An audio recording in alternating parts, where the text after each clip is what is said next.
มาสูงพี่น้องผู้ปกครองเขากูก็ค่ะคำคะแนนก็ตกมันอยู่ขึ้นวันที่10 เดือนธันวาคมปี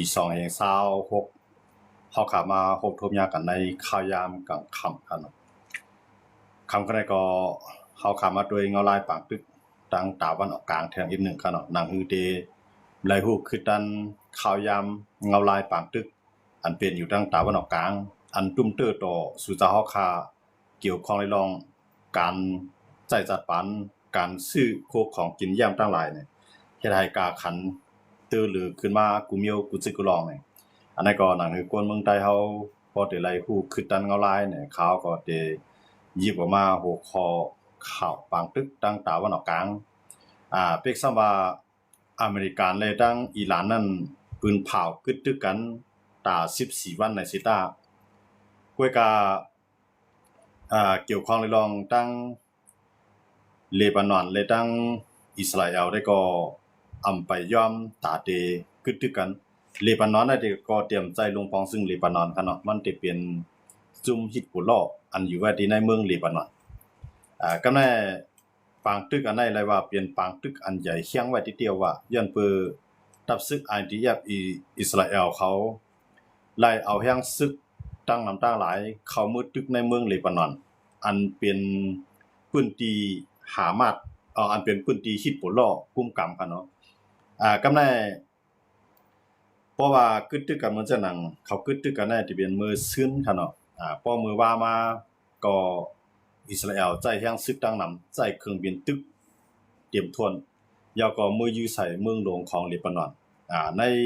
บางพื้นที่ก็จะเป็นพื้นที่อันจุ่มฮิตโปลอเขากุมกำครับเนาะก็ในอันตึกกันในอันกึดตึกกันนั้นอิสราเอลก็หันลิกัมแถมจ้อมอยู่ลองอันว่าอิหร่านและอเมริกันนั้นได้กึดตึกกันกวยกาอิหร่านได้ไล่ปิดช่องแคบฮอร์มุซนะครับเนาะที่ฮอร์มุซนั่นก็อิหร่านซ้ำปิดวันเหลียวไว้ค่ะเนาะปิดวันแล้วก็กำในอิหร่านซ้ำว่าย้อนอิสราเอลในย่อมกึดปังตึกต่อจุ่มออยหลีเหมือนจะหนังฮิตโปลอแล้วอิหร่านได้เข้าซิมกุมกำฮอร์มุซขึ้นในค่ะเนาะฝั่งหลายฮอร์มุซในค่ะนะกำในอิสราเอลซ้ำว่าอิสราเอลและอเมริกันค่ะเนาะออกมาปืนเผาว่าอันไรตกลงกึดตึกกันนั่นอำไรลาดป่าลองอันเป็นจุ่มฮิตโปลอย้อนนั่นแหละอิสราเอลมีสุนตึกต่อจุ่มฮิตโปลอเต็มตีนะครับเนาะกำในเตียนอิสราเอลเขาตึกฮิตโปลอนั่นก็ย้อนเปอฮิตโปลอในมาตึกใส่อิสราเอลต่างแล้วก็ฮิตโปลอในเป็นจุ่มอันปันแฮงอิหร่านก็ในอิหร่านก็กะไลออกมาลาดว่าพอกึดตึกก็ได้ไลกึดตึกว่าฮิตโปลอพร้อมกึดตึกว่าฮิตโปลอก็อิหร่านได้ขึ้นสืบเข้าปังตึกกว่าแท้งก็ได้โดนัลด์ทรัมป์ประธานาธิบดีโดนัลด์ทรัมป์ก็ลาดว่าลองฮิตโปลอเลยตั้งอิสราเอลนั้นอเมริกันที่อยู่กึ่งกลางมันเสิเลยเจ็ดทราบเฮ็ดสร้างบันตาให้กึดปังตึกกันก็ได้อิสราเอลซ้ำว่าตาที่ให้มันเปลี่ยนลองกึดปังตึกกันนั้นจุ้มฮิตโปลอเขาที่ไลวางกองกลางตั้งเหลียวไว้ก็ในอันเป็นสมิเนทันยาฮูผู้นำอิสราเอลก็ยื่นมือถึงลงปองซึ่งเลบานอนให้อุปตั้งลงปองซึ่งเลบานอนกำซื้อเสแลให้ฮิตโปลอวางกองกลางคั่นเนาะพอมาด้วยฮิตโปลอก็ตัดตื้อตั้งตัดได้วางกองกลางนั่นก็เตอำเปลี่ยนมาหลายย้อนนั้นเลยต้องว่าอิสราเอลก็ปึดปังตึกต่อจุ่มฮิตโปลอฮาวแฮงคั่นเนาะในครั้ง1วันก็ตายกว่า3ปากปลายครับโหนับกวนอันที่ไลถูกอิสราเอลเขายื้อตายคั่นเนาะอันนั้นจะเป็นที่ในเมืองเลบานอนคั่นเนาะก็ในที่มีอยู่หลายๆเมืองในออกมาห้ามอิสราเอลไว้คั่นเนาะแต่ว่าอิสราเอลก็ไปถ่อมคั่นเนาะเป้าหมายสูงสุดของอิสราเอลนั้นให้จุ่มฮิตโปลอเขาวางกองกลางตั้งเดียวไว้นึงในตั้งตัดได้วางกองกลางนั้นเพราะมาด้วยเหมือนจะหนังฮามาสอันนั้นตึกกันตั้งอิสราเอลในครั้ง2ปีก็ไปวางกองกลางตึกเป็นขั้นตอนการตึกกันไว้ก็กะในเมืองปาเลสไตน์อันเป็นพื้นที่ฮามาสกุมกำนั้นได้ก็อิสราเอลในเอาแห่งซึกอยู่ไว้เขาก็อันเป็นฮามาสเขาก็จังยื้อมาถึงเมืองอิสราเอลระยะคั่นเนาะก็แม่มันเมืองเลบานอนเหมือนจะหนังพื้นที่ฮิตโปลอเขากุมกำในซ้ำตึกสังยื้อมาถึงเมืองอิสราเอลและกำซื้ออิสราเอลก็ลาว่าหนังฮือเตรียมเกิดเปลี่ยนปางตึกแทงวันมื้อนานั้นอิสราเอลตีไล่เอาเมืองปาเลสไตน์ในศูนย์เอาเมืองเลบานอนในศูนย์หนึ่งเมืองเลบานอนในศูนย์หนึ่งให้เปลี่ยนโฮหนังฮือเตกันไว้จุ่ม คิดบ่ล้อเขาหนังคือเตรียมไล่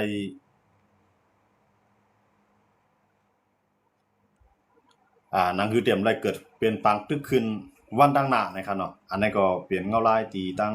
ตะวันออกกลางตึกสืบเปลี่ยนปังตึกกันฮาวยังย้อนเบอร์อิสราเอลเลยมื้อนั้นอันเป็นฮาวยังนี่ก็ที่เป็นจุ่มฮิตบ่ล้อเลยตั้งตับซึก IDF อิสราเอลเขาครับเนาะเมื่อเจ้าหนังอิหร่านและอเมริกานี่ก็คิดกันว่าอยู่นะมาเตี้ยๆในเขาตกลงใน14วันเขาเนาะ2อาทิตย์ก็ทั้งสองฝ่ายนี่ก็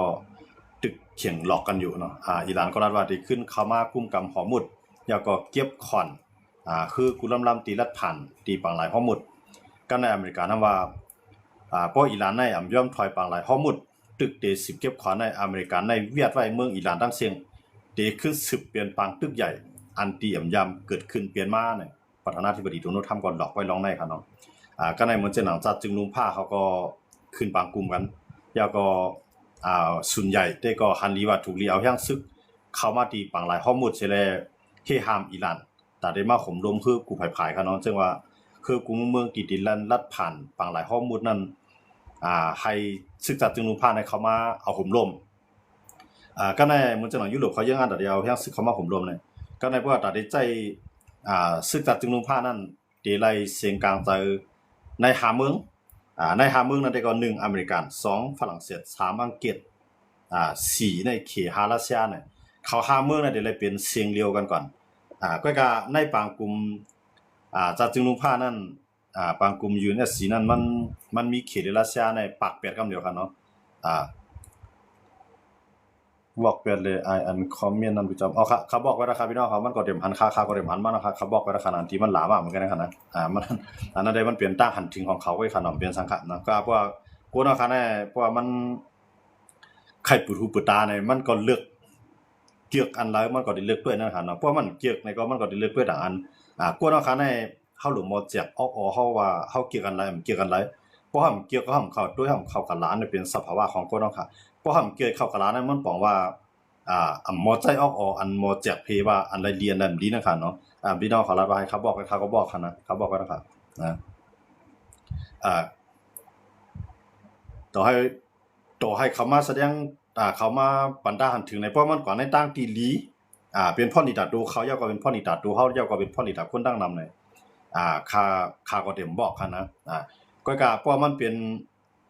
อารมณ์มันเขาใครเปลี่ยนในตั้งใครตั้งใจลำต่อซากส่วนตัวเขาสิได้มาว่าได้ก็อันที่ได้ก็ค่าก็ที่ก็เตรียมพอเก็บไว้ค่ากำลังก็ค่าที่บอกแบบนั้นเตือนอันพี่น้องเขารัดมานั่นขนาดเนาะนั่นก็ยินจวงว่าที่พี่น้องเขาว่าให้เขาบอกไว้แต่มื้อแค่ขนาดก็คำตอบสั่งก็การจริงว่าก็ยาวขนาดอันลองสิได้เป็นสภาวะธรรมดาของคนเอาค่ะเนาะอันเกี่ยวก็ที่มีเกี่ยวก็ได้ป้าเนี่ยอันนั้นได้เฮาเป็นกวนอันกวนดังนำปันแฮงได้ด้วยมาเฮาคากวนก็เรียกติดต้องกุนก็เป็นไรให้ใครเฮาคาก็เรียกเสียให้เพิ่นเกี่ยวกับกูก็เตรียมเปลี่ยนมาหลายนั่นกันเนาะอันนี้ก็ปอกใจบันอยู่คั่นวาสนากวนเอาค่ะนี่มันเหมือนกันมันก็เนี่ย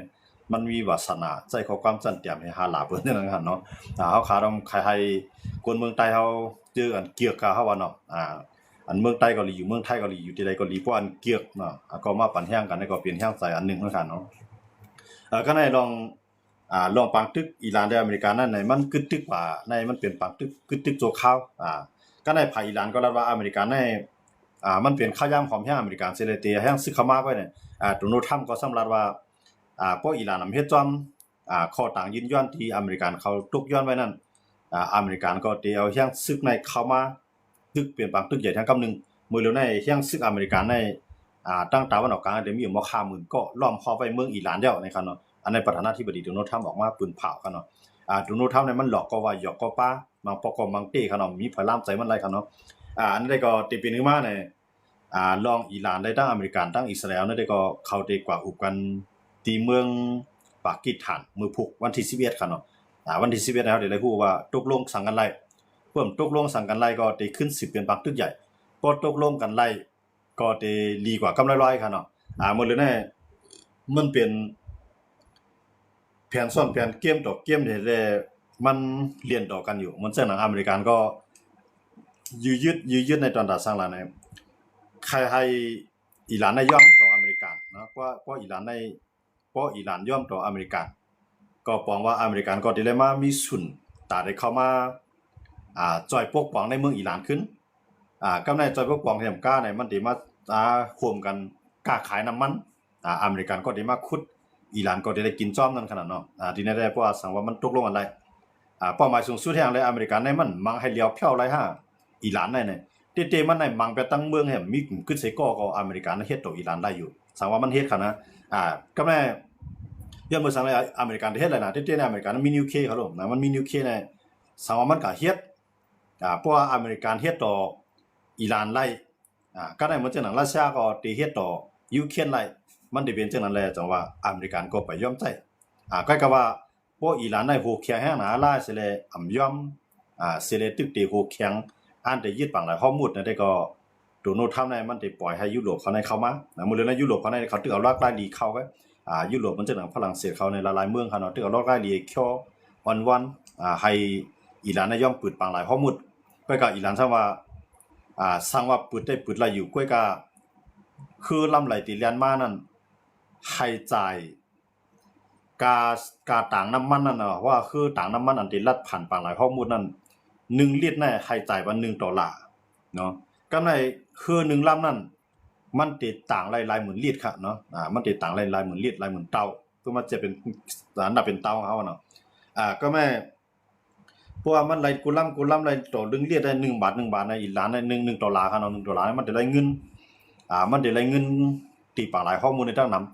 ก็ในอเมริกันก็รัดว่าตื่นเตอำปันให้ภายเลยเก็บเงินที่ไหนพอได้เก็บเงินก็ให้อเมริกันมีศูนย์รายจอมให้อเมริกันมีศูนย์โฮมเนี่ยโดนัลด์ทรัมป์ในตกลงตรงไหนครับเนาะก็ในอิหร่านว่า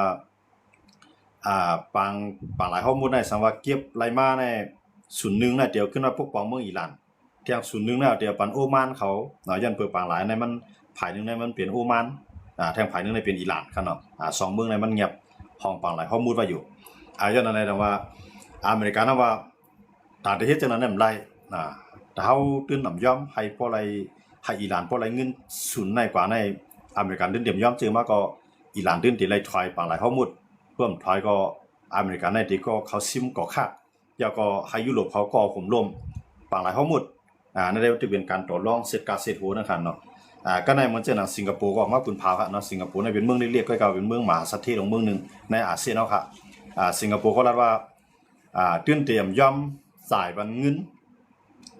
ที่อิหร่านได้ไปเก็บกินปังที่ขวานนะครับเนาะที่อิหร่านได้เก็บกินขวานที่ปางหลายข้อมูลในสิงคโปร์ตื่นเตรียมย่อมย้อนเพื่อปางหลายอันไหนมันเป็นปางหลายของลุงฟ้าตอนตาดีกว่าเรียนไรกูเมือง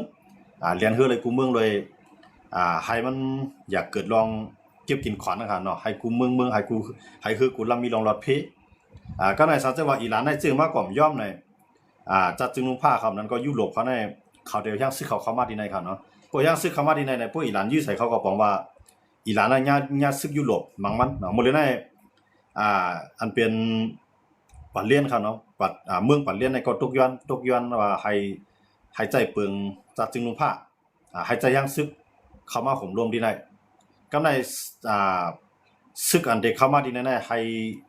ห้มีเครื่องหนักอันที่กังฮือไผฮือมันนี่ก็เข้ามากุมกำไว้เนาะเฮาก็เอาผมลมป้าเนี่ยอันเป็นโอมาในตกย้อนกว่าในจัดจึงลุงภาคก็ในจัดจึงลุงภาคในมันได้มีอยู่4เมืองติ่มยุคมือปันค่ะเนาะติ่มยุคมือปันได้มีอยู่4เมืองใน4เมืองนั้นก็เข2มาใน1ในเข2มาในรัสเซีย2เมืองนั้นย่อมหันดีก็ในมันได้ป้าไว้ทางปากีสถานเนาะปากีสถานในก็ยุคมือปันแต่ได้ใจยังศึกษาจึงลุงภาคในคั่นนะก็ในเดี๋ยวมีทางคิวบาคิวบาในมันเป็นอุลีของรัสเซียอยู่แล้วอันนั้นก็ยุคมือปันที่เหลือในยุคมือปันครับเนาะก็มีเขา4เมืองที่สารคัดก็ในอันแห่งแลปากีสถานในมันสารคัดในที่ในปากีสถานในมันหมู่เหลียวในข้าวยามหมู่เหลียวในมันเป็นตัวกลางนั่นครับเนาะอุปตั้งอเมริกันอุปตั้งอิสราเอลอุปตั้งอิหร่านแล้วก็เข้ามาเป็นตัวกลางมันแฮก็ให้อุปกันที่ว่ามันติกับยุคมือเพราะว่ามันกับยุคมือปันก็อิหร่านแต่ว่ามันเป็นกลางนั่นครับเนาะเพราะว่ามันสารคัดมันจะนะอเมริกันเขาอิสราเอลเขาก็ซ้ำแต่ว่ามันเป็นกลางย้อนอะไรตรงว่าอันเป็นปากีสถานนั่นได้ก็งดออกเสียงนั่นค่ะเนาะออกเสียงละพันดีก็ว่าพันดีก็ว่าก็ออกเสียงตึกเรียนสายกลางแล้วก็ที่เป็นเจ้าเฮือนเฮ็ดให้อิหร่านในดังอเมริกันโฮบาดังอิสราเอลเขาเนาะที่อุบกัน ในวันที่11มื้อพุกนะครับเนาะอันนี้ก็สังว่ามันอุกันไลก็ที่เป็นตื้อตั้งที่ลีน้ำมันนี่ก็ที่จังเรียนได้ลีก็กาคันน้ำมันก็ที่จังลดลงแล้วก็น้ำมันก็ที่เพียงพอตัดที่ใจตื้อก็ก็เพิ่นมาด้วยภายทัศสร้างการเมืองลุงฟ้าเขาละลายเมืองได้ก็เขาหันว่าตื้อตั้งน้ำมันตัดที่ลดได้ก็ได้ว่าเป็นอันหยาดพิธีนะครับเนาะตอนหนังเมืองไทยเนี่ยมันลดน้ำมันลดการน้ำมันมาใน2 บาทเลยครับเนาะ2 บาทต่อ1ลิตรครับเนาะมื้อหลายวันป่วนมามื้อวัน2 วันป่วนมาในมันจะเป็น51 บาทต่อ1ลิตรอันนั้นจะเป็นน้ำมันดีเซลครับเนาะน้ำมันได้ก็เต็มเหมือนกันมันจะมีเบนซินเนี่ยดีเซลเนี่ย91เนี่ย95เนี่ยแล้วจะหลายเมียวครับเนาะก็ว่าอันเฮาค่าหันกับน้ำได้ก็ดีเซลอันก้นเมืองในใจน้ำเลยเพิ่นก็จะเป็นดีเซลย้อนปือดีเซลเนี่ยมันใส่รถกระบะนะครับเนาะรถกระบะนั้นเป็นรถอันตาเดใจหน้าการต่างงานเป็นส่วนใหญ่นะครับเนาะในก่อนกาคันมันบ่เหลือในก็ตีอยู่48 บาทกำในกาคันมันอยู่48 บาทในย้อนเบิดสังเลยมันไทยเขาในรถน้ำมันเขารถมาลงว่าอะไร2 บาทละในเตๆมันในเขาเอาเงินเขาในการกำมอนไว้นะเอาเงินเขาในกำมอนไว้ให้กาคันมันให้กาคันน้ำมันในปอลงมากำในเที่ยงรองนึงในอันเป็นห้องแจ๊ดห้องกันมันนะครับเนาะอันเป็นห้องแจ๊ดน้ำมันในเขาซ้ำกว่าเตี้ยไข่ห้องกันมันในรถก็ในห้องกันน้ำมันเนี่ยป้อใจเอาเด็กขึ้นฟ้องนะครับเนาะยืนเอาตั้งพิษก่อนกันรถเนี่ยในก็ได้ต่อสู้นั่งไผ่เอกชนในถอยไผ่ลุงปองจึงได้ต่อสู้นะครับเนาะต่อสู้นั่งลุมตะละอันนั้นก็ได้เปลี่ยนมากก็ในเมืองไทยในว่าใส่เขาเงินในกับมอนให้การน้ำมันเนี่ยอย่าไปขึ้นสูงในเอาเงินในมอนไว้ที่ห้องกันห้องแจ๊ดนะครับเนาะก็ในเมืองไทยในซุ่มเกลางเนาะซุ่มอาล่างกว่าใน60,000 ล้านแล้วค่ะเนาะใน60,000 ล้านในมันเป็นอันซุ่มกันในขณะอันเป็นเงินหลวงปองซึ่งซุ่มกันเพราะฉะนั้นมันจะได้ว่าน้ำมันในตากาคันได้ลดได้ก็ได้เป็นหยาบในขณะมันได้สูงถึง50-60เพราะว่าปางตึกขึ้นเกิดขึ้นก็ได้เป็นกว่า70เนาะ70 บาทต่อลิตรเปิ้นทั้งเมืองไทยเขาเนาะเปิ้นทั้งเมืองไทยเปิ้นทั้งในเมืองเฮาคาได้ก็คือก็ได้กล้าเลยทั้งเมืองในนั่นขนาดเนาะสังว่าแต่จะย้อนเบิดน้ำมันทั้งปุ่นมันก็ซื้อทั้งเมืองไทยในมือนั่นน่ะเนาะซื้อหลายตั้งก็อันใจเนี่ยซื้อทั้งเมืองเขตทั้งหลายตั้งก็ไปก็ว่าน้ำมันในกูเมืองมันใจนำเขาเนาะมันใจนำเมืองไทยในเขาย่อมขายมันอย่างไรเมืองไทยขายมันดังๆในน้ำมันเขาเนี่ยบ่จำเต็มน้ำมันเมืองไทยเนี่ยใจละอยู่ปากปลาย6 วันเนาะปากปลาย6 วันมันนะครับเนาะปากปลาย6 วันก็ได้เลยติละมีติละหมอก3 เดือนปลายอันน้ำมันได้ใจครับเนาะสังเกตว่าปางตึกในขึ้นเกิดขึ้นนะเพราะว่าปางตึกนั้นเกิดขึ้นก็น้ำมันได้เรียนมาแทงอยู่ได้มาแทงอยู่นำคั่นเนาะเพื่อกับว่ามาด้วยในปปากีสถานเขาเฮ็ดได้ดีก็อิหร่านก็ยอมลงแล้วก็ยอมถอยปางหลายข้อมูลกำในพวกอิหร่านยอมถอยปางหลายข้อมูลนั้นที่ตั้งแต่อเมริกันเดียวยังซึกเขาในเมืองอิหร่านก็ได้ลงก็ในพวกอเมริกันนั้นถอยที่ปางหลายข้อมูลในอเมริกันเนี่ยได้มายึดกรีกข้างนั่นจะเป็นปืนตีส่งออกน้ำมันของอิหร่านในโหปากใน80 ปุนครับเนาะปองว่า80 ปุนเนี่ยออกตีเกาะข้างนะอันใดเอาโต้น้ำมันอันกันยาวแจ๊ดแล้วครับเนาะเอามาเก็บไว้ตีเกาะข้างนะกุนข้างครับเนาะก็ในอเมริกันว่าได้ซิมดีได้พวกอเมริกันซิมดีได้เอาเนี่ยเพราะว่าตั้งปุ่นไปขึ้นปืนในซึกยุโรปในได้เข้ามาที่ปางหลายข้อมูลแท่งครับเนาะนั่นได้ว่ามื้อในยุโรปเขาในเขาทบตั้งหยาบ่ครับทบตั้งหยาลองน้ำมันอย่างเดียวนี่แต่ได้ส่งออกอยู่ยุโรปในเพราะว่ามันผ่านเกาะข้างในมันก็จังส่งออกนำคั่นเนาะกำในอันตุ้มเตื้อเนี่ยที่มีเหมือนเจ้าหนังเอเชียเฮาค่ะเนาะเหมือนเจ้าหนังเอเชียในเกาหลีใต้ในเกียวปานในออสเตรเลียในปาดังเขเนาะเขาจะในที่มีลองตุ้มเตื้อจนเบิดเขในก็มันซื้อน้ำมันเมืองกันว่าใจเป็นส่วนใหญ่เนาะเหมือนเจ้ารัสเซียได้มีน้ำมันทางกล้วยมันก็เต็มมีลองไว้ใจคั่นเนาะเขได้มันก็สำเร็จได้คือนั่นขนาดนั้นตอนตามมันได้มันก็สำเร็จคืออะไรอ่ะก้อยกะคือต่างเมืองอันที่มันเรียนรัฐผ่านที่นั่นสิมาขายบันเขได้ก็เต็มกว่าไร่นั่นขนาดเนาะย้อนอะไรดังว่าที่นั่นเนี่ยป่าหลายข้อมูลเนี่ยที่เป็นกากซ้ออันลำลองตอนตาปางตึกได้เกิดขึ้นคั่นเนาะอันนั้นได้เพราะว่าเขาอุบกันหลายลีเหมือนเจ้าหนังมือพุกเนี่ยที่เมืองปากีสถานเนี่ยเพราะว่าเขากันหลายลีก็ป่าหลายข้อมูลก็ได้ปึดเนาะเพราะว่าอุบกันหลายยุโรปเขาก็ได้ห่างแฮนซึกยุโรปแล้วก็เขามาห่มร่มเขาได้ทอมอยู่อย่างเนาะคั่นนะว่าอยู่อย่างในมื้อเดียวในพวกที่อันไปอยู่อย่างในเหมือนเจ้าหนังเขตรัสเซียในมันตื่นหันลีอยู่คั่นเนาะตื่นหันลีแต่ได้ใจห่างซึกอยู่อย่างเข้ามาที่ไหนก็ในเพราะว่าเขตรัสเซียหันลีในศึกจัดจุนุพานั้น ต่อให้อเมริกันเนี่ยมันหันดีนี่นอนว่าใครให้จะจึงลงภาคเข้ามาก็ก็ว่าฝรั่งเศสก็หันดีอยู่กับในอังกฤษก็หันดีอยู่ก็ก็เขในซ้ำหันดีเพราะเขมหันดีในก็ปองว่ามันเต้ๆในหาเมืองในพวกเขาตัวกว่าเมืองหลายเมืองนึงเมืองหลายเมืองนึงหันดีเบิ่นไทยความไทยของเราว่าวีโต้หั่นเนาะวีโต้เนี่ยมันจะว่าปากแปดมันยอมรับข้อตกลงจะจึงลงภาพว่าได้มีหลายเมืองเข้ามาก็ยากเพราะว่าเมืองหลายเมืองนึงในสารคัดเนี่ยมันจังใจค่ะแห่งซึกอยู่อย่างนึงค่ะนะเขามีคอปึงตายไว้จังได๋เมื่อเจ้านั้นหลายๆเมืองเอาตั้งผิดอิสราเอลค่ะเนาะออกมายอบเปลี่ยนจะมีเนทันยาฮูก็กอเมริกันในสารคัดปากแปดนี่ก็บอกว่าจะจึงลงภาพกับจังเฮ็ดสารตั้งอิสราเอลมันเปลี่ยนจังได๋อ้วยลีไผอ้วยลีมันเนี่ยมันได้ปากไว้จังได๋แต่ว่าก็ในมันมีมันลำลองในลำลองที่ยุโรป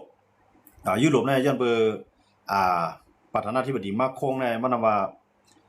มื้อเหลือเนี่ยเฮาเตรียมแล้วอยู่ภายใต้อเมริกันแล้วก็เตรียมแล้วอยู่ภายใต้เขตรัสเซียเฮาได้เป็นเกื้องอำนาจของเฮาทั้งเกื้องนึงตายุโรปย้อนอะไรต้องว่าเขาตั้งใจเขาตั้งใจให้ซึกยุโรปในเข้ามาที่ไหนเพราะยังซึกยุโรปเข้ามาที่ไหนเนี่ยย้อนเบอร์ยุโรปที่เข้ามานั้นมันจะเข้ามาในน้ำหนักโต